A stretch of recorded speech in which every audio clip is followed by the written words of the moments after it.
39편 1절부터 13절까지 말씀 중심에서 주와 함께 있는 나그네라는 제목으로 하나님 말씀 증거하겠습니다. 오늘 본문 12절 말씀에 보면 나는 주와 함께 있는 나그네이다 라는 고백을 우리 시편 기자가 하고 있습니다. 시편 39편에 있는 말씀은 우리 다윗 왕의 시인데요. 그 내용을 미루어 짐작해 보건대 아마 죄악이라고 표현된 자신의 죄라고 말하는 그것들은 그 38장에서 이어지는 우리아의 아내 바세바를 취한 다음의 일들을 가리키는 것이라고 할 수가 있겠습니다. 우리아의 아내 바세바의 일 외에는 일평생 여호와 보시기에 정직히 행했다. 우리 다윗 왕의 성경이 증거하는 그런 신앙이라고 할 수가 있겠습니다. 물론 이렇게 인구조사를 하는 면이나 또 사무엘상 2장에 이렇게 거짓말을 하는 모습들, 연약한 모습들이 기록되어 있습니다. 사무엘상 21장에서는 자신의 안위를 따라서 그렇게 블레셋으로 가서 미친 채 하다가 겨우 목숨을 살게 되는 그와 같은 일들도 있었습니다. 그렇지만 그와 같은 일 외에 그러니까 우리아의 아내 바세바의 그 일 외에는 항상 하나님 앞에 정직하게 또 성실하게 겸손하게 하나님 앞에서 하나님과 함께 하나님과 동행하는 우리 다윗 왕이었음을 우리가 알고 있고, 그와 같은 다윗의 신앙을 우리는 언제나 본받아 살아가야 할 것입니다.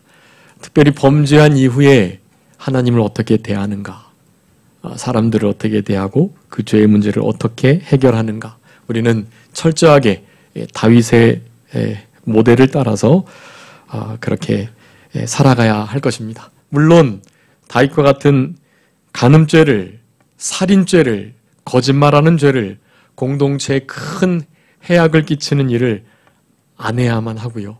그와 같은 일이 혹시 있다 할지라도 다윗과 같이 철저하게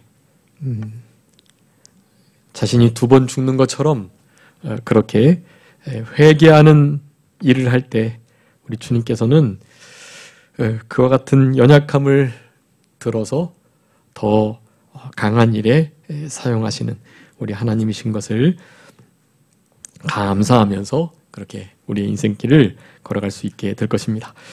우리 다윗 왕의 그 신앙을 이렇게 살펴볼 수 있는 여러 가지 사건들이 있지만, 오늘 특별히 시편 39편에 있는 말씀을 통해서 주와 함께 있는 나그네 사상으로 살아가게 된다면, 그렇다면 우리가 다윗의 그 삶을 조금이나마 본받아서 살아갈 수 있겠다, 그렇게 생각을 해보고요.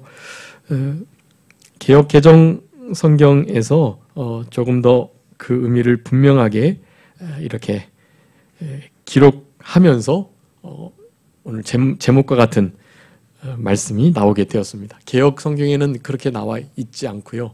함께 하시는 것을 다른 부분에 붙여가지고 그저 나그네와 거류자인 것으로만 기록하는데, 나그네의 인생을 살아간다는 것을 깨달은 것도 아주 중요하지만 우리는 그냥 나그네가 아니고 어떤 나그네이라는 것입니까?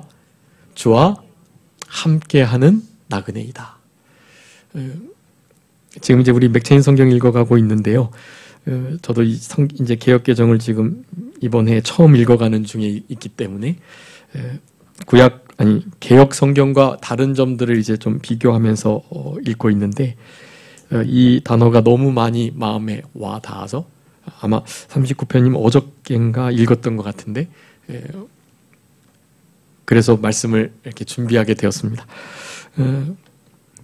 주와 함께 있는 나그네, 이것은 우리 다윗 왕이 사실은 어린 나이에 목동으로 하나님 앞에 충성할 때, 그러니까 아버지 이새의 양들을 칠 때, 그때부터 얼마나 충성되게 우리 다윗 왕이 그렇게 아버지의 말씀을 순종하여 양떼를 쳤는지를 생각해 보면, 사실은 그때도 아주 치밀하게 주밀하게 그리고 자신의 모든 힘을 다 기울여서 물매 던지는 연습을 하고 아버지의 그 가축 무리를 하나도 잃어버리지 않으려는 마음으로 자신의 목숨을 아끼지 아니하고 그렇게 야생동물에게 물려가는 그러한 가축들을 그들의 입에서 건져내는 그와 같은 용맹을 가지고 그렇게 맡겨진 사명을 충성되이 감당했다.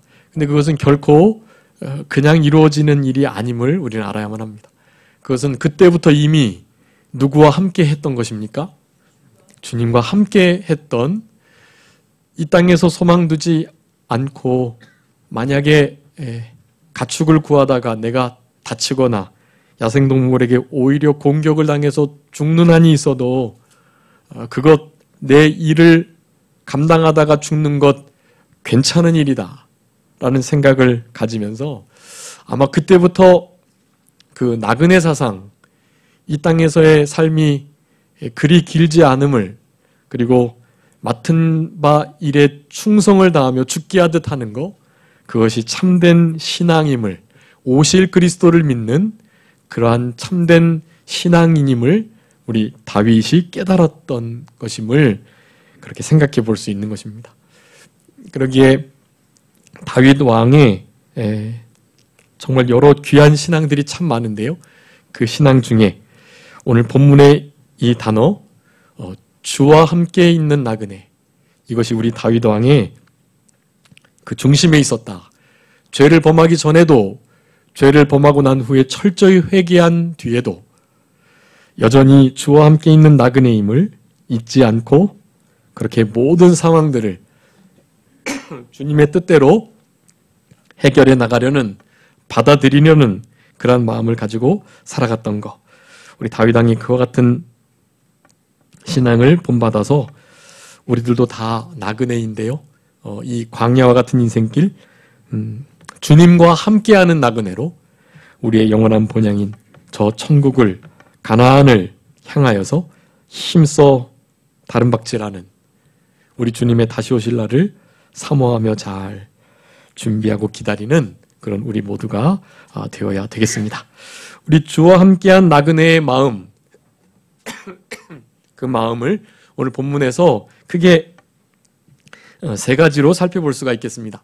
1절부터 3절까지는 잠잠하고 하나님만 의뢰하는 마음, 주와 함께한 나그네의 마음가짐이라고 하겠습니다. 두 번째는 4절부터 7절까지인데요. 인생은 짧고 세상에 있는 모든 것들은 다 헛되기에 주님께만 소망을 두려는 마음. 여러분, 그것이 우리 다윗 왕이 가지고 있었던 주와 함께하는 나그네의 마음가짐이다 라고 할 수가 있겠습니다. 마지막 8절부터 13절까지 이와 같은 모든 것들이 다 우리 주님께로부터 온 것임을 깨닫고 다시 한번 회개하는 마음을 가지고 자신의 상황 속에서 건져내주시기를 우리 주님께 간절히 호소하는 그런 마음가짐, 나그네의 마음가짐이라고 할 수가 있겠습니다. 서론에 말씀드렸던 것처럼 우리 전에 38장의 말씀, 그것은 우리 시편에 나오는 제7대 참회식 가운데 하나인데요. 우리 다윗 왕이 우리아나 밧세바를 범하고 난 다음에 지은 시로 추정이 됩니다. 39절에 있는 9편에 있는 이 말씀은 38장과 이어지는 말씀이라고 할 수가 있겠고요.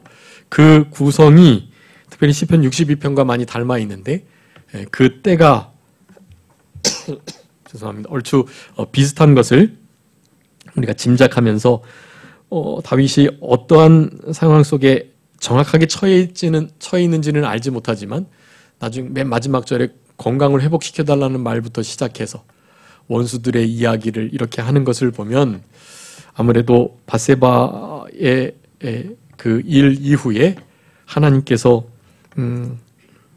성경에는 정확하게 기록되지 않은 어떠한 질병이랄지 아들들의 그런 배신과 공격 이외에 다른 여러 도전들이 아마 있었던 것을 짐작해 보게 됩니다.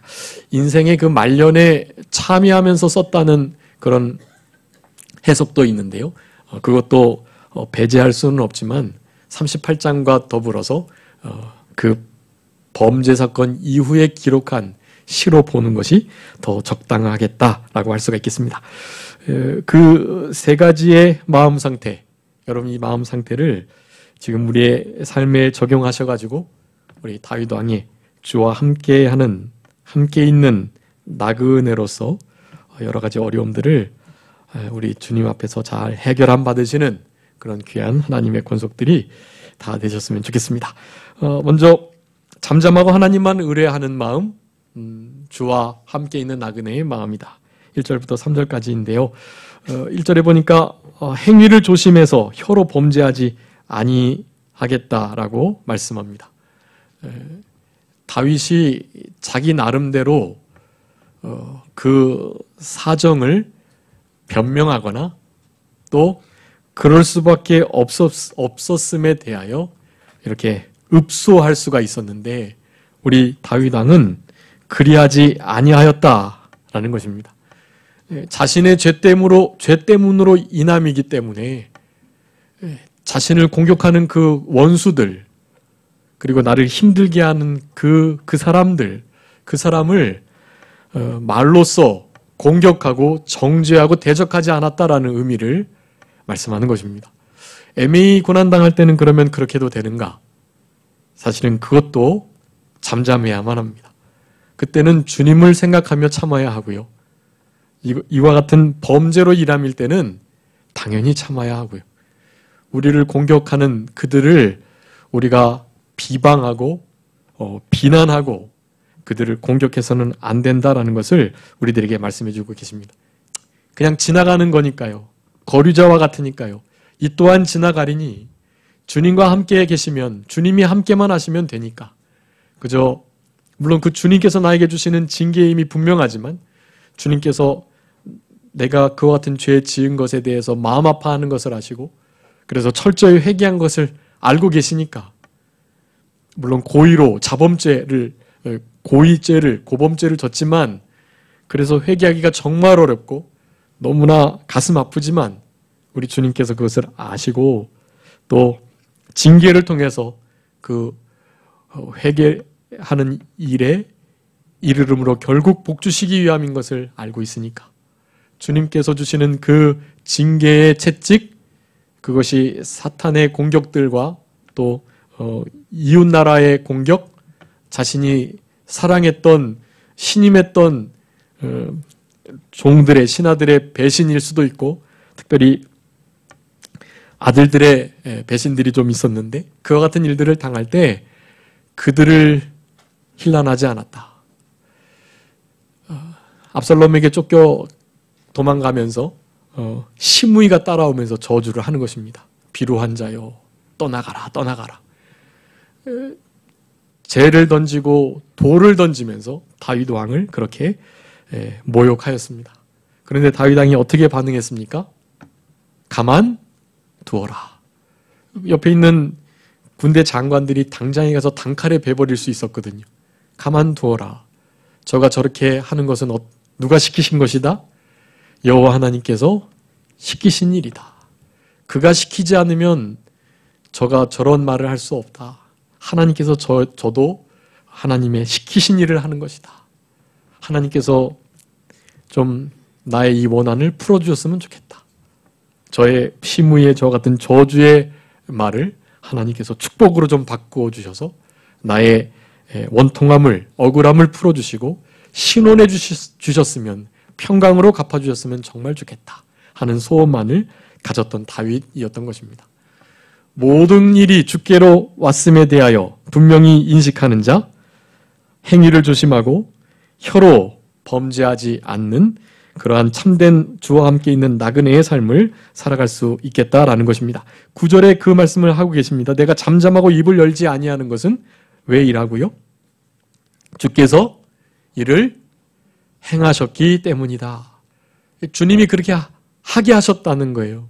그러니까 그 일을 묵묵히 잘 감내하는 것, 그것이 지금 내가 취해야 할 태도이다 라는 것을 말하는 것입니다. 혀로 범죄하지 아니하고 행위를 삼가 조심하는 일, 주와 함께한 나그네, 행인, 거류자로서의 아주 중요한 삶의 태도라는 것을 우리가 기억해야 되겠습니다. 이와 같은 태도로 살아갔던 중요한 인물이 하나 있는데요. 기억나시는 분이 누구이십니까? 입으로 범죄하지 않았던 바로 욥입니다. 욥기 1장 22절에 뭐라고 말씀하십니까? 욥이 그와 같은 모든 일을 당하고도 입으로 하나님을 향하여 범죄하지 않고 원망하지 않았다. 그렇게 말씀합니다. 욥기 2장 10절에도 그와 같은 말씀합니다.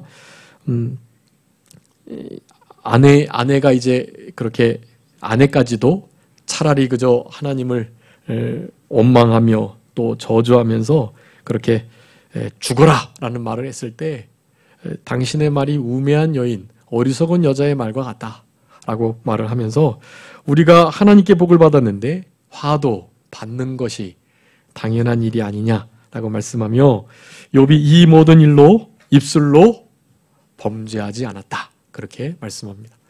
우리 다윗 왕도 우리 욥과 같은 물론 범죄함으로 인한 하나님의 징계 때문으로 오게 된 그런 환난과 역경, 어려움, 건강을 잃어버리고 또 주님이 침묵하시는 그와 같은 일을 당하긴 했지만 그 태도가 욥과 같이 하나님을 향하여 원망하거나 비방하지 않고 낙심하고 낭망하지 않고 하나님께 쓰임받아 나를 공격하는 저 원수들을 향하여 공격하지 않고 비난하지 않았던 우리 욥과 다윗의 이 신앙을 우리가 본받아 가지고 우리의 생활 속에서 그렇게 적용하심으로 주와 함께 하는, 주와 함께 있는 나그네의 그 길을 힘써 잘 걸어 가셔야 할 것입니다. 특별히 내 입에 재갈을 먹인다고 그렇게 말씀을 했는데요. 1절 마지막에 우리 시편 17편, 시편 141편 거기에 우리의 입술을 잘 지켜 범죄하지 아니하는 것 지혜로운 일이고 특별히 주님께서 나를 감찰하고 계시니까 내 입에 파수꾼을 세워가지고 그렇게 입 조심을 하였다. 이렇게 우리 믿는 이들의 삶 속에서 교회라는 공동체 안에서 일단 모든 것이 용납되어야 하니까요. 다 받아주고 용서해주고 또 품어주고 허물을 덮어주고 죄를 가리우고 이런 것을 가르치니까요. 이 교회만큼 자신의 좀 연약함과 허물을 쉽게 드러내도 괜찮다라고 생각하는 그런 공동체가 잘 없는 것 같습니다. 그래서 더 교회는 어려움이 있고 인간관계가 힘드는 그런 일들이 많다고 할 수가 있겠습니다. 근데 그것이 사실은 만들어지는 것이고요. 그런 과정이 없으면 내가 얼마나 연약한 자인지 또 내가 얼마나 용서하지 못하는 자인지 내가 얼마나 비난하고 비판하기를 좋아하는 자인지 그런 것을 깨달을 수 없어요. 자기는 괜찮은 것처럼 그렇게 생각하기 쉽습니다.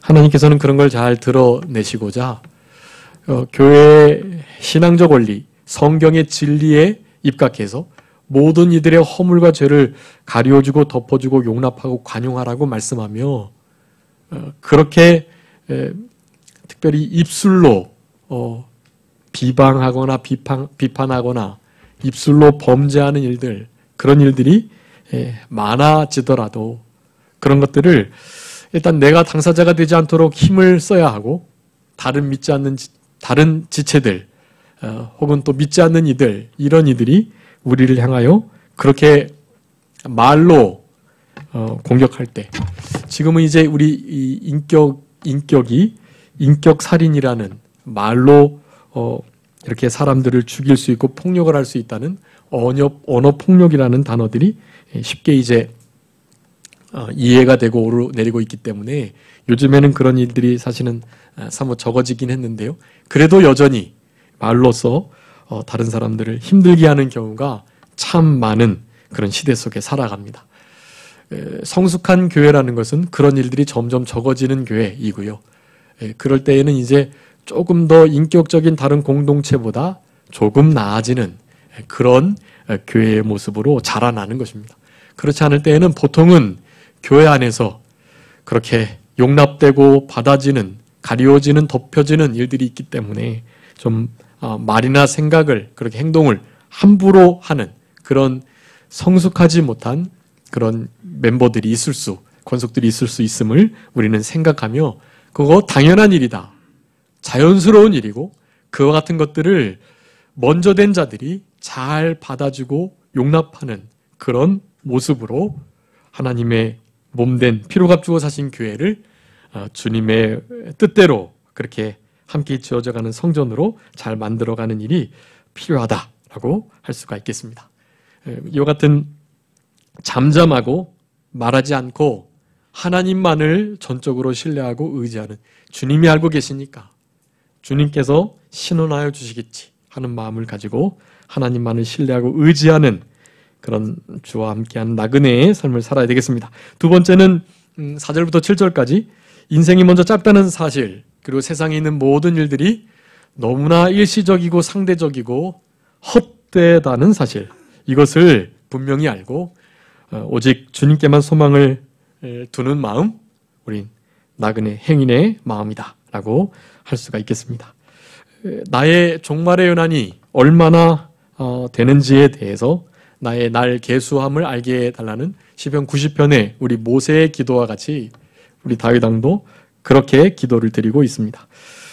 이제 그 주보에 보면 제가 줄을 거놓은 5가지가 있는데요. 그 5가지는 이 시편 39편 안에 기도문으로 하나님 앞에 하소연을 하고 있는 우리 다윗 왕의 기도문이라고 할 수가 있겠습니다. 먼저 나의 연약함을 알게 해달라는 간절한 기도를 드리고 있습니다.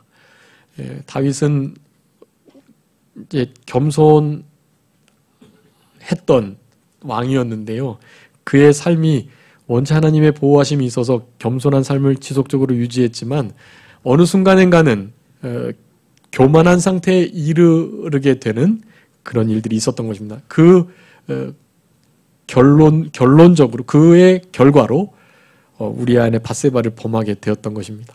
그 전까지는 그래도 잘 겸손하게 끝까지 충분히 교만할 수 있었는데도 너무나 겸손하게 잘 생활했는데 다윗 왕의 실수인 거죠. 연약함이고 신앙에 잠이 들었던 상태이었기 때문에 그와 같은 일이 있었던 것입니다.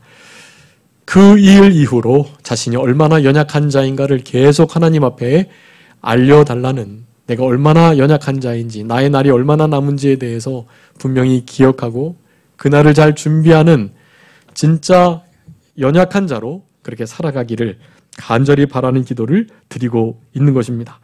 고린도후서 12장에 있는 것처럼 우리의 약할 때 강함 되시는, 우리의 가장 약한 그곳에 그리스도의 능력이 머물게 되는 그런 역사가 나타나게 하시기 위하여 우리의 약함을 드러내시는 우리 하나님의 역사인 것을 우리가 생각할 때 나의 연약함을 알게 해달라는 이 기도는 너무나 중요한 겸손의 기도라고 할 수가 있겠고, 주와 함께 있는 나그네의 중요한 마음 상태이다라는 것을 알아야 되겠습니다.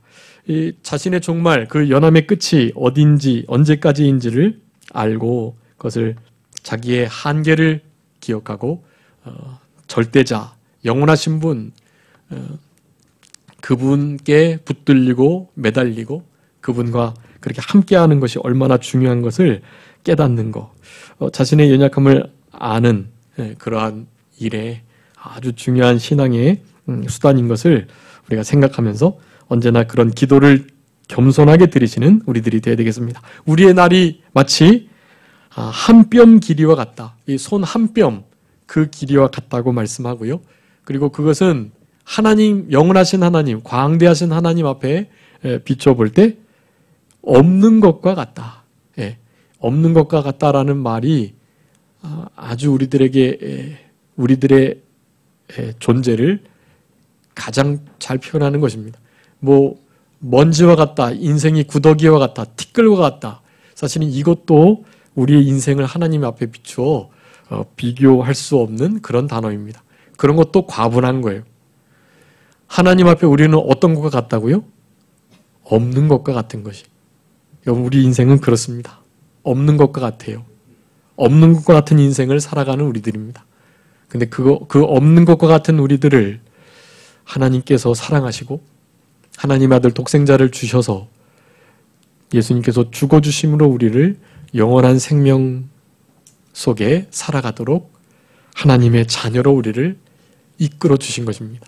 여러분, 이것은 우리의 인생을 다 주고도, 아니 온 우주 만물을, 전 인류의 모든 생명을 다 주고도 바꿀 수 없는 너무나 위대한 일이라는 것을 언제나 기억하시고, 우리의 인생은 손바닥 한 뼘 길이와 같고 하나님 앞에 비추어 볼 때 없는 것과 같다. 여러분, 우리는 없는 인생을 지금 짧은 7, 80여 년을 살아가고 있는데 그날 개수함을 지혜롭게 하나님 앞에 늘 구하시며 연약함을 알려달라는 기도를 겸손하게 드리시면서 그렇게 우리가 얼마나 아무것도 아닌 것인가에 대해서 늘 기억하며 살아가는 것. 주와 함께 있는 나그네의 모습이다. 든든히 서 있을 때도 그저 모든 것이 허사이고요. 그림자 같고 헛된 일로 그저 소란할 뿐이고, 재물을 쌓아두었는데 그것을 결국 누가 취할는지 알 수 없는 그런 인생길을 걸어가는 우리들인 것을 말하는 것입니다. 11절에도 말씀하는데요. 참으로 인생이란 모두 헛될 뿐이다. 네, 인생은 헛되다. 우리 솔로몬 왕이 깨달은 것이고, 사실은 다윗 왕 아버지의 이와 같은 신앙이 물려졌기 때문인 것을 우리가 짐작해 볼 수 있습니다. 모든 것이 헛되고 헛되며 헛되고 헛되니 모든 것이 헛되다 라고 했던 그 헛됨이라는 단어는 물론 하나님의 손에 달려있다라는 의미입니다. 전도서에서는요. 근데 실제적인 그 문자적으로도 인생은 그저 하나님 앞에 비추어 봤을 때 모든 것이 헛되고, 실로 든든히 섰을 때에도 헛되고 허사뿐이고요. 아무것도 없는 것과 같다는 것을 여러분 기억하는 자, 여러분 나그네 인생길을 걸어가는 자들의 중요한 특징이라고 할 수가 있겠습니다. 그래서 주여 내가 이제 무엇을 바라겠습니까? 오직 나의 소망은 주께 있습니다. 라는 이 7절의 고백이 나오게 되는 것입니다. 7절도 참 중요한 말씀인데요. 내가 무엇을 바라리요? 나의 소망이 오직 주께만 있습니다.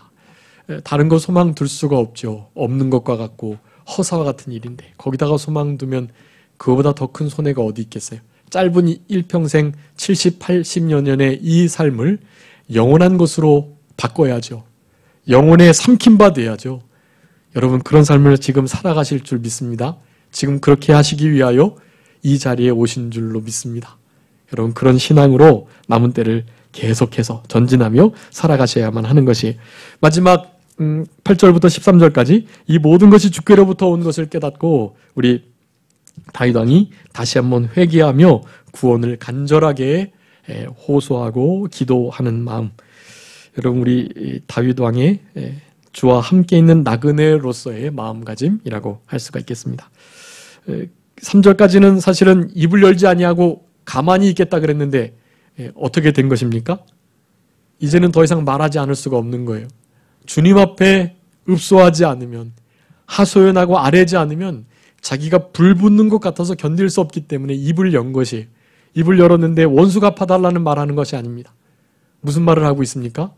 하나님 앞에 내가 얼마나 연약한 인생인지, 그리고 원수 갚는 것은 주께 있으니까, 주님께서 이 일을 허락하신 거니까 내가 원수 갚지 아니하고 그저 주님 나를 그곳에서 원수들의 소나기에서, 나의 이 하나님의 징계의 자리에서 내가 이렇게 연약해지고 건강을 잃고 힘들어하는 이 상황 속에서 좀 주님 건져주십시오 하는 기도를 간절하게 드리는 그 입술을 벌렸던 것입니다.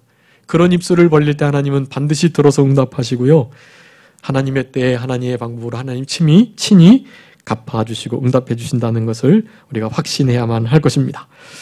모든 죄에서 먼저 건지시고 우매한 자에게서 욕을 당하지 않게 해주십시오라고 구원의 기도를 드립니다. 여기 우매한 자, 그리고 욕을 나에게 하는 자가 있다는 것을 짐작할 수 있겠고, 그러한 이들 사실은 당장의 단칼에 우리 다윗 왕의 능력으로 어찌할 수 있겠지만 그들에게 대하여 그렇게 대항하지 아니하고 하나님께로부터 나를 그 속에서 건져주시기를 기도하는 우리 다윗 왕의 모습입니다. 그래서 마지막으로 이 주님께서 모든 것을 행하셨으니까, 주님께서 이를 작정하시고 절대 주권적으로 섭리하시고 인도해 가고 계시니까 내가 어찌하지 아니하겠다라는 하나님의 이 절대 주권을 믿는 신앙이 우리 다윗 왕의 아주 중요한 신앙인데, 그것은 주와 함께 있는 나그네 사상을 바탕으로 한 것이다 라는 것을 생각하며, 이 다윗 왕의 아주 단편적인 예 가운데 하나인, 다윗 왕이 기름 부음 받은 이후에 거의 20여 년 가까이 제대로 된 왕으로서의 역할을 못했던 거, 사울 왕으로부터 쫓겨다니고 또 유다 나라의 왕으로만 좀 있다가 결국 이제 나중에가 돼서야 20년이 지나고 나서야 그렇게 온 이스라엘의 왕이 되는 그런 일들이 있었는데요. 통일왕국의 제대로 된 하나님의 마음에 합한 왕이 되고자 하나님이 준비시키는 과정이었던 것을 우리가 당연히 알 수 있고요. 그런 과정들을 지내면서 늘 하나님의 이 섭리와 역사, 하나님이 간섭하시고 모든 것이 주께로부터 허락되고 이루어져 감에 대해서 다윗 왕은 너무나 분명히 알고 있었던 것입니다. 그래서 우리 사울 왕이 다윗을 죽이려 할 때 어떻게 반응합니까? 피하기만 하고 적어도 2번 이상, 우리 지금 사무엘상 읽어가고 있는데 2번 이상 우리 사울 왕을 살려주게 됩니다. 그런 이 용서의 역사는 정말 웬만한 신앙이 아니고서는 그렇게 할 수가 없는 거예요. 하나님께서 심지어 다윗의 손에 맡겨주신 것과 같은 너무나 명확한 상황이 있음에도 다윗은 그렇게 하지 않습니다. 왜 그렇게 하지 않습니까? 하나님의 기름 부음 받은 자이기 때문에, 기름 부음 받은 자를 그가 귀신이 들렸건 그가 나를 죽이려 하건 우리의 공동체를 다 무너뜨리려 하건 관계없이 그가 하나님이 세우신 기름 부음 받은 자이기에 그를 건드리는 것은 하나님이 기뻐하시지 않는다. 자신은 하나님의 기뻐하시는 일을 하고 싶은 열망이 너무나 가득 있었던 것입니다. 그래서 하나님께 맡기는 거예요. 하나님께서 원수를 갚아주실 것이다. 하나님의 역사로 하나님께서 나의 원수를 사울왕 당신에게 갚아주실 것입니다 라고 다윗 왕이 말을 하는 거예요. 그래서 죽을 일을 당하거나 나이가 들어 죽거나 혹은 전쟁에 나가서 망하게 될 것에 대해서 사무엘상 26장에 분명히 말씀합니다. 그 다윗 왕의 예상대로 전쟁에 나가서 죽게 되는 일이 있었던 것을 우리가 알 수 있습니다. 여러분, 원수 갚지 않는 것이 중요합니다. 원수 갚는 것은 누구에게 있습니까? 하나님께 있습니다. 우리는 원수 갚아야 될 자들이 아니고 어떻게 해야 될 자들입니까? 네, 사랑해야 할 자입니다. 여러분, 중요합니다. 그래서 거기에 지금 제가 그 구절들을 많이 적어놨어요. 여러분, 이 구절들이 구약과 신약에 이어지는 아주 중요한, 원수 갚지 않아야 할 아주 중요한 구절들이에요. 하나님께서 정말 기뻐하시고 바라시는 구절들입니다. 다윗 왕의 주와 함께 있는 나그네된 신앙의 핵심적인 요소가 바로 이 부분입니다. 여러분, 그러기에 우리의 삶 속에서 원수가 있다면 그 원수를 갚지 마시고 그 원수를 사랑하는 그런 우리들이 되어서 주와 함께 있는 나그네로서의 남은 삶을 잘 살아가시는 우리들이 되시고, 누가 볼 때 저는 주와 함께 했던 나그네였다라는 증거가 나타날 수 있도록 우리의 삶 속에서 늘 주와 함께 있는 나그네로서의 열매가 많이 맺혀나가는 그런 우리 모두가 되었으면 좋겠습니다. 참 기도하겠습니다. 살아계신 우리 아버지 하나님, 감사합니다. 우리 주님 언제 오실지 모르고 우리의 인생의 종말이 언제 마감될지 모르는 그와 같은 인생길을 걸어가고 있사오니 아버지 하나님, 저희들에게 우리의 남은 날 계수하며 우리의 연약함을 아는 지혜를 허락하여 주시고, 원수 갚는 거 주께 맡기고, 원수 갚으라고 있는 거 아니고 그 원수들을 통해서 회개하고 낮아지고 하나님의 징계의 채찍 앞에 채찍을 달게 받고, 그리고 무엇보다도 우리를 그렇게 아프게 하고 고통스럽게 하고 찌르고 가시노릇하는 그들을 주님의 사랑으로 용서하고 사랑하라고 원수들을 주셨다는 것을 기억하며 남은 때 주와 함께 있는 나그네로 우리 주님과 늘 동행하며 살아가는 다윗의 신앙을 본받아 승리하는, 늘 강하여지고 날마다 패하지 아니하고 승리의 계가를 주께 돌려드리는 우리들의 남은 생애가 되게 하여 주시옵소서. 남은 모든 주의 날도 우리 주님께 온전히 예배할 수 있도록 우리 주님께서 성령으로 같이 하시고 도와주시기를 간절히 바라옵고 감사하오며 예수 그리스도의 이름으로 기도 올리옵나이다. 아멘. 다 같이 찬송하시겠습니다.